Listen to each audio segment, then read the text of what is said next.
Saudi আরবের সংবিধানের নাম কি? কি? কোরআন। এই সংবিধান কখনো সংস্কার হয়েছে? কিয়ামত পর্যন্ত হবে সংস্কার? অথচ আমাদের এই বাংলাদেশের সংবিধান চেঞ্জ করতে গিয়ে যত ফিতনার জন্ম হয়েছে। হয়নি ফিতনার জন্ম?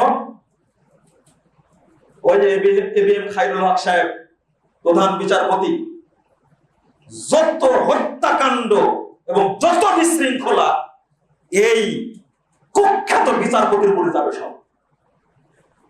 এই একটা ব্যবস্থাকে ধ্বংস করার জন্য আবার কি করলো, যে আগামী 2টা নির্বাচন হতে পারে তত্ত্বাবধায়ক নীতিতে রায় দিল ঠিকই, কিন্তু অবসরের 1.5 বছর পরে মূল রায়ে কথাটুকু নাই।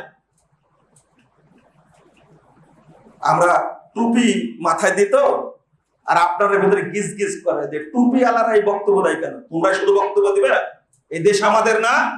এই দেশে বসবাস করি না? তোমরা আইনের নামে ভণ্ডামি করবে আর আমরা একটা কথা বলতে পারবো না? তুমি কোথায় পড়াশোনা করেছো? কিসের রাজাগিরি করো? কিসের বুদ্ধির পরিচয় দাও তুমি? মুসলিম সংখ্যাগরিষ্ঠ দেশে ইসলাম বাদ দেওয়া ভণ্ডতন্ত্র নিয়ে এসে মানুষের উপরে ছেড়ে ঘোরাও। তোমার লজ্জা করে না? শরম করে না? কিসের রাজনীতি করো বেহায়া কোথাকার? এদেশের মুসলমানদের মানসিকতার দাম নাই, শরম নাই। মানুষের ম্যান্ডেট নিয়ে তুমি বদমাশি করো। কোথায় পেয়েছো এটা? এমন একটা অবস্থা খুতবা দিয়েছে জুলুমের বিরুদ্ধে, গোয়েন্দা বাহিনী ধরে কত রকমের হামড়ি তামড়ি এই সে টিকা যায় না এমন অবস্থা। লিখেছি বইয়ের মধ্যে, শুধু লিখছিলাম ভ্রান্তির বেড়াতে আমাদের দিন জোর করে গত 14 সালে আমাকে একটা হত্যা মামলা দিয়ে ঢোকাই দিল। আজকে প্রায় 10 বছর 11 বছর হতে যাচ্ছে। ওই হত্যা মামলা প্রতি মাসে আমাকে হাজিরা দিতে হয়, কোনো চার্জশিট হয়নি। এটা আইন? আমার জীবনের দাম নাই? কেন আমার উপরে মামলা করা হলো? আমি হত্যা করতে গেছিলাম? আইন কাকে শিখাও? জুলুম যার উপরে হবে মনে রাখবেন, কাফেরও যদি হয় আল্লাহ তাকে ছাড় দিবেন না। কঠিন জিনিস জুলুম। কিন্তু কেন আমার উপরে হত্যা মামলা 10 বছর ঘুরছে, বিভিন্ন জায়গায় ঘুরে ঘুরে চার্জশিটটা দেন, দিলে আমি মুক্তি পেয়ে যাই না? বিচার শুরু হোক প্রয়োজনে। কি বিচার করে দেখি? এটা কি? শুধু এটা কত মানুষ যে নির্যাতনের শিকার, এই সমস্ত তন্ত্রের নাম দিয়ে বহু নিরীহ মানুষ যারা কিছুই জানে না, গতকাল পত্রিকা পড়েননি, কিছুই জানেন, নিরীহ মানুষগুলো কিছুই জানে না, হত্যা করা হচ্ছে। কেন মরছে, কি জন্য মরছে, দোকানপাট পুড়িয়ে দেওয়া হয়েছে, কত কি অত্যাচার হয়েছে তার ঠিক ঠিকানা নাই। আবার আপনার স্বাধীনতা আছে, আপনি বলেন যে আমি স্বাধীন। ছাত্র ভাইয়েরা বলছে দেশ আবার স্বাধীন হলো। দেশ আবার স্বাধীন হলে ভারতের প্রধান বিচারপতি বাংলাদেশের উপরে চক্রাঙ্গে কথা বলে। মোদি একটা কসাই, এই বেয়াদব বাংলাদেশ সম্পর্কে কথা বলে। বাংলাদেশ স্বাধীন রাষ্ট্র, বেটা তুমি কেন কথা বলো? বাংলাদেশের জনগণই যদি বাংলাদেশ চালাতে চায়, তুমি দিল্লি থেকে হুমকি দেওয়ার কে? তুমি কিসের প্রধান বিচারপতি? বাংলাদেশ চালানোর মতো লোক নাই, তার নিজস্ব স্বাধীনতা নাই, তুমি কথা বলবে কেন? আপনারা বুঝেন কেমন স্বাধীন আমরা। লা হাওলা ওয়ালা কুওয়াতা ইল্লা বিল্লাহ। আমরা শুধু আল্লাহর কাছে দোয়া করি, আল্লাহ তুমি এই দেশকে তাওহীদের দেশ হিসেবে কবুল করে নাও। যেদিন তাওহীদ প্রতিষ্ঠিত হবে, আপনি জানেন না, মনে করেন এত মাঝার এত কিছু, এইগুলো কিভাবে সারানো যাবে? তো বুঝলেন না, মাত্র 1 দিনের মধ্যে যা ছিল, যেখানে যা ছিল ভেঙে চুরমার করে দিলেন। দিলেন না আপনারা? যেদিন তাওহীদ প্রতিষ্ঠিত হবে, আল্লাহ যেদিন কবুল করবেন, সেই দিন এইগুলো থাকবে না, এক নিমিষে সব শেষ হয়ে যাবে।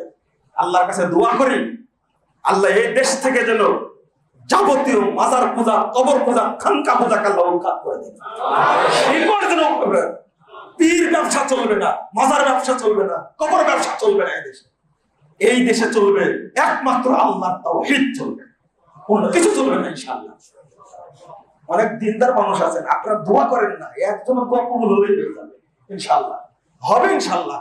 কিন্তু এই ধারণাটা আপনাদের মধ্যে মাথায় নিতে হবে আগে, তাই না? ধারণার লোক নাই তো। আল্লাহ বলছেন ওয়াদাল্লাহু আল্লাযীনা আমানু মিনকুম ওয়া আমিলুস সালিহাত লা ইস্তাখলিফান্নাহুম ফিল আরদ কামা ইস্তাখলাফাল্লাযীনা মিন ক্বাবলিহিম। 55 নম্বর সূরা নূর। একটু শুনেন, আল্লাহ ওয়াদা করছেন তোমাদের মধ্যে যারা ঈমান আনবে এবং আমলে সালেহ করবে আল্লাহ তাদেরকে অবশ্যই অবশ্যই খেলাফত দিবেন। খেলাফত দেওয়ার মালিক কে? আল্লাহ। মালিকাল মুলক তুতিল মুলকা মান তাশা ওয়া তুইজ্জু মান তাশা। আল্লাহ যাকে ইচ্ছা দেন। আপনি বলবেন তাহলে স্বৈর শাসককে আল্লাহ পাঠান? অবশ্যই পাঠান। তারা আপনারা যেন এরকম জালেম, ওই জন্য আল্লাহ জালেমকেও পাঠায়। এটা আল্লাহর নীতি। আপনারা পরিবর্তন হন, আল্লাহ আপনাদেরকে ভালো শাসক দান করবেন ইনশাআল্লাহ, ইনশাআল্লাহ। কিন্তু আপনাদের তো বোঝাতে পারেন না, আপনাদের লোক বেশি না। খুব ভালো করে এটা বোঝার চেষ্টা করতে হবে। এটা আল্লাহ দায়িত্ব দিলেন আমাদেরকে, তোমরা বিশুদ্ধ ঈমান আনো এবং কি আমলে সালেহ করো, তাহলে আমি আল্লাহ কি করব? খেলাফত দিব।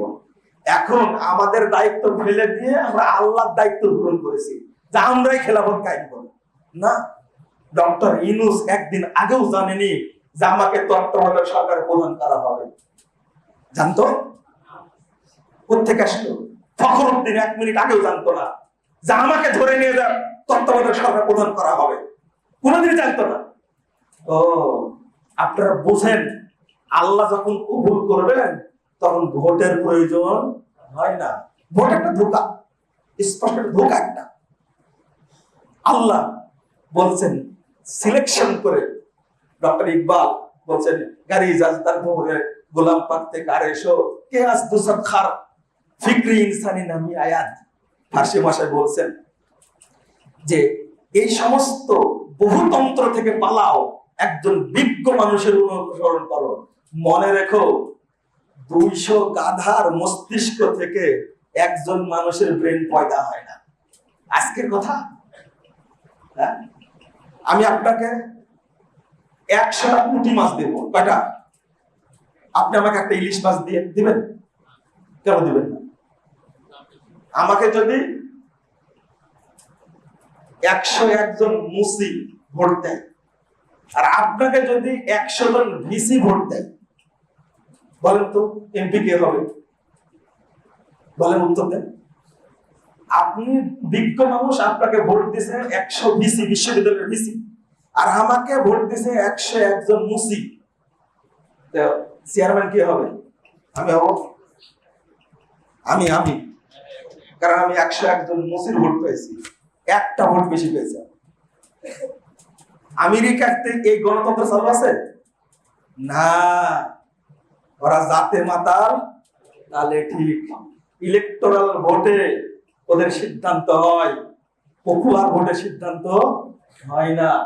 এই জন্য ট্রাম্প গতবারে পপুলার ভোটে অনেক এগিয়ে ছিল, ইলেকটোরাল ভোটে পিছিয়ে থাকার কারণে বাইডেন প্রেসিডেন্ট হয়েছে। ওইগুলো পড়েন ভালো করে, ইলেকটোরাল ভোট কাকে বলে এগুলো পড়েন ভালো করে। আমরা যে কথাগুলো বলি এই কথাগুলো বিশ্লেষণ করবেন, আল্লাহ যেন বোঝার তৌফিক দান করেন।